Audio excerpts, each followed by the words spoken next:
Ooh, this is nice. I wonder what I'm doing this countdown. I mean, I never really thought of Hugh Hefner as a Christmas character, but maybe... Oh.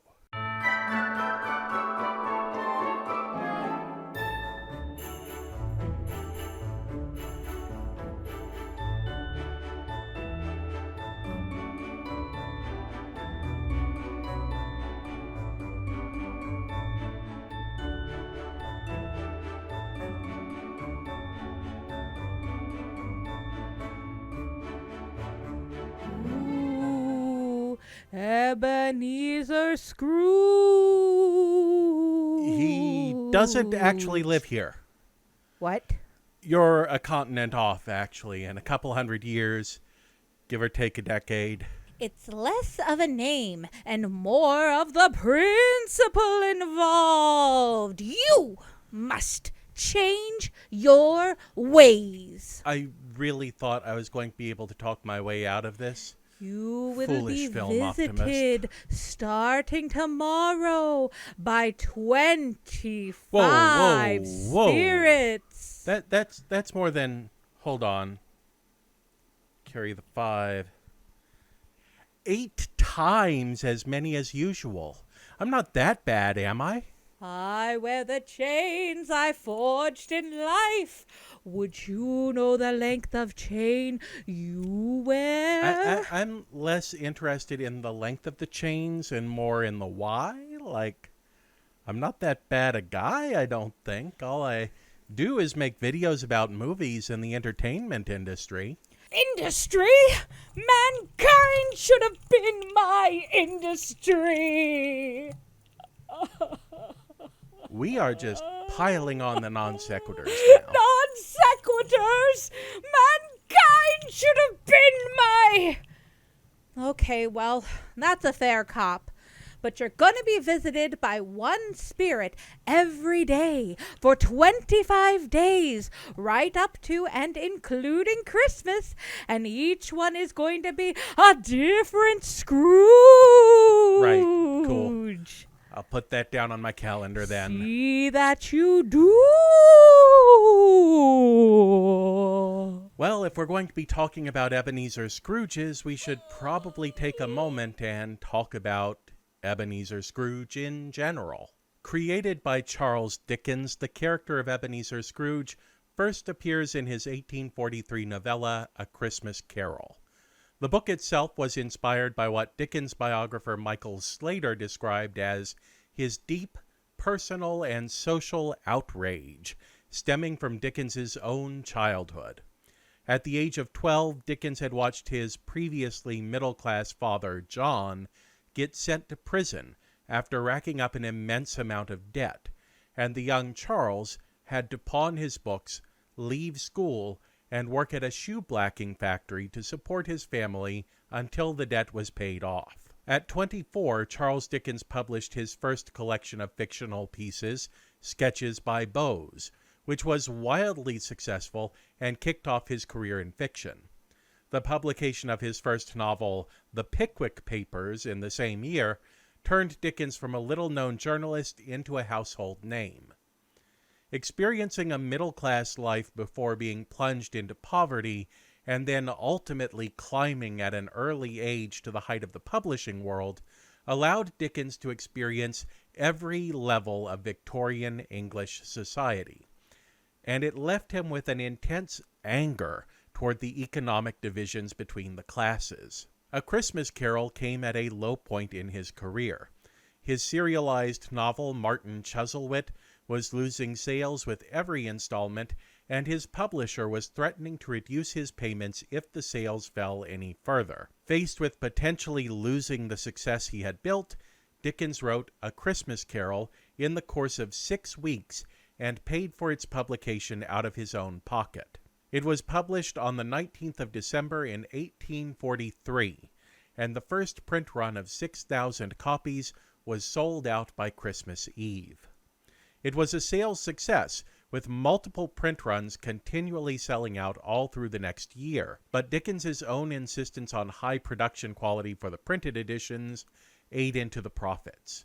The first edition only netted him around £230, the equivalent of £23,000 or around $30,000 in today's money. And by the next year, it had earned him around the equivalent of $132,000, adjusting for inflation. Adding to the money woes around arguably the most successful novella of its century was the fact that A Christmas Carol was heavily pirated in its day, with a particular condensed version of the story coming from publisher Parley's Illuminated Library. Dickens had to sue Parley's for copyright infringement, but after winning his lawsuit, Dickens found himself owing £700, around $111,000 in today's money, after Parley's declared bankruptcy and stuck him with their bills. But Dickens did capitalize on the success of A Christmas Carol by later publishing revised editions, as well as other Christmas stories that expanded on his political message by acknowledging positive changes since Carol's publication, while still hammering on the issues that remained to be solved. He also started licensing official stage and musical adaptations, and in 1853, Dickens gave his first ever public reading in Birmingham Town Hall to the Industrial and Literary Institute. The reading was such a success that Dickens would spend every Christmas season until the year of his death in 1870 performing an abbreviated version of the novella live, totaling 127 performances in the course of 17 Christmas seasons. In the modern era, we tend to credit A Christmas Carol with a lot of things it didn't actually accomplish. For instance, we say that A Christmas Carol made Christmas a popular holiday. In fact, Dickens was only reflecting the popular culture of his time. The mid-Victorian era saw an explosion in the popularity of the holiday that Dickens tapped into for his book, but it did arguably cement Christmas as an important holiday in Western culture, allowing it to survive well beyond its Victorian boom in popularity. Also, we tend to credit Dickens with inventing the greeting Merry Christmas, but the earliest recorded use of it was actually in 1534, over 300 years earlier. However, it is once again fair to say that Dickens probably cemented its popularity. One thing we can absolutely attribute to A Christmas Carol is the word Scrooge as a term for someone who is miserly, loving their money to the point of favoring it over their fellow people, a term which was finally canonized in the Oxford English Dictionary in 1982. See, I'm no Scrooge. No, I am. Ebenezer Scrooge is, in Dickens's words, a squeezing, wrenching, grasping, scraping, clutching, covetous old sinner, hard and sharp as flint, from which no steel had ever struck out generous fire, secret and self-contained, and solitary as an oyster. The cold within him froze his old features, nipped his pointed nose, shriveled his cheek, stiffened his gait, made his eyes red, his thin lips blue, and spoke out shrewdly in his grating voice. A frosty rime was on his head and on his eyebrows, and his wiry chin. He carried his own low temperature always about with him. That's quite a description coming from a writer who was not being paid by the word. Dickens continues, "Nobody ever stopped him in the street to say with gladsome looks, 'My dear Scrooge, how are you? When will you come to see me?' No beggars implored him to bestow a trifle. No children asked him what it was o'clock. No man or woman ever once in all his life inquired the way to such and such a place of Scrooge. Even the blind men's dogs appeared to know him, and when they saw him coming on, would tug their owners into doorways and up courts, and then would wag their tails as though they said, 'No eye at all is better than an evil eye, dark master.' Scrooge may be a less than favorable presence on the street, but the businessmen of London respect him as a man of good credit. And he's also known for being one of the richest men in town, which makes his underpayment of his employees and his stinginess, even when it comes to matters of his personal comfort, all the more tragic. The origins of this character and his name have been cause for speculation for over a century. One story had Dickens coming across a tombstone for a corn merchant and misreading the inscription that Ebenezer Lennox Scrooge was a meal man as being that he was a mean man. Another says that Scrooge, spelled with a U, was a common word in the 1800s, meaning to squeeze. It's also been rumored that the character might have been based on Britain's first millionaire, Jemmy Wood, the owner of the Gloucester Old Bank, or that Dickens may have instructed illustrator John Leech to base the look of Scrooge in his drawings on John Elwes, a noted eccentric and miser from the 1700s. And a more common idea in the modern times is that Scrooge represents Dickens's fears about what he himself might become, as someone whose unfortunate circumstances in his youth led him to become concerned with money in his adulthood, even after reaching a point where he seemingly had plenty to spare. The first part of the story, then, is a satire of the person Dickens feared becoming, while the final pages of the book represent an optimistic view of how he could still turn out. In the nearly 2 centuries since its first publication, A Christmas Carol has become one of the most adapted and rewritten works in the English language, and it makes its miserly protagonist something of a unique figure in terms of characters we've looked at in prior countdowns. We've looked at popular folklore characters like Santa Claus and the Easter Bunny, and we've looked at Bram Stoker's Dracula, but each of those is a specific character.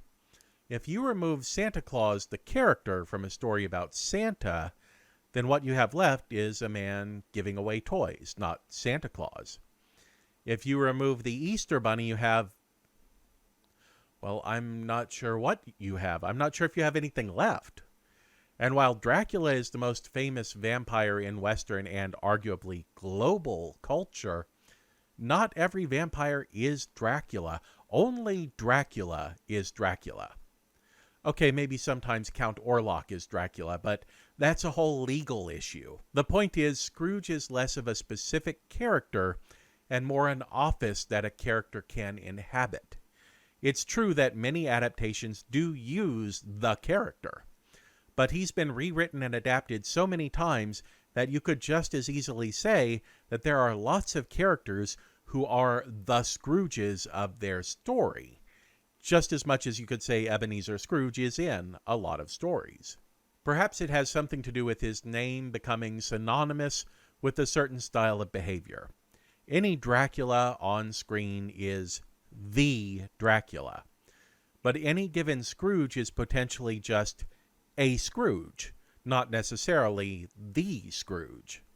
There are only a few characters that can really fall into this kind of literary office, but one of them is a figure who can be seen in many ways as the polar opposite of Scrooge.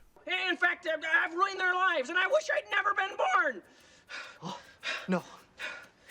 You did not just say that. You did not just say that. I did just say it. I said, I wish I'd never been born. What am I supposed to do now? I wish I'd never been born. There, I said it again. I wish I'd never been B-O-R-N born. Almost universally, a Scrooge must confront their past and the way that they went from being harmed to harming others, then confront the damage they are doing to their world in the present before finally facing the end result of their life in the future.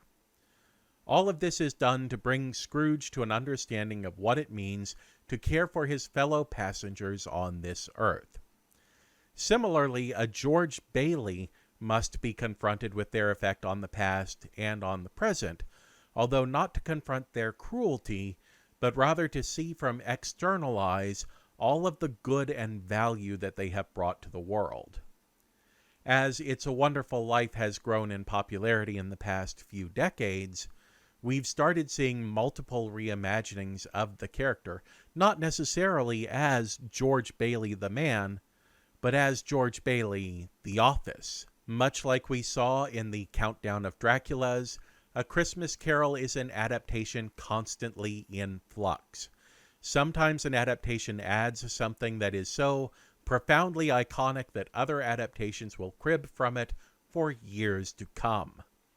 Other times, so many adaptations remove something from the book that the adaptations that follow don't bother to restore it. It's effectively no longer a part of the story. Because I think it's fun to track these sorts of things, we'll be tracking 5 distinct statistics across all adaptations. Which ones feature Scrooge dining at home instead of, as the book has him doing, dining out at a tavern? Which ones feature Marley showing Scrooge an abundance of desperate spirits, and which ones just don't? Which ones feature the ghost of Christmas Present in the company of the children Ignorance and Want, and which ones don't? Which adaptations end Scrooge's future with him falling or being thrown into his grave, and which ones have Scrooge remain above ground until he finds his way back to his bed? And finally, in which adaptations does Scrooge go to visit the Cratchits on Christmas Day? And in which ones does he surprise Bob Cratchit at work the next morning? That last one, by the way, goes all the way back to the first authorized stage adaptation of the book. While Scrooge waits to surprise Cratchit with his change of heart on the day after Christmas, the first ever stage adaptation had Scrooge rushing to the Cratchit home as quickly as he could on Christmas morning. What will all of these numbers tell us? Probably nothing, but won't they be fun to look at? In this year's countdown, we'll be diving deep into Scrooge lore with 25 different actors portraying the character all the way through December until the day of Christmas itself. So this is probably a great time to pop down into the comments below with any thoughts you have regarding A Christmas Carol, and also to make sure that you're already subscribed to the channel. Until next time, watch like it means something.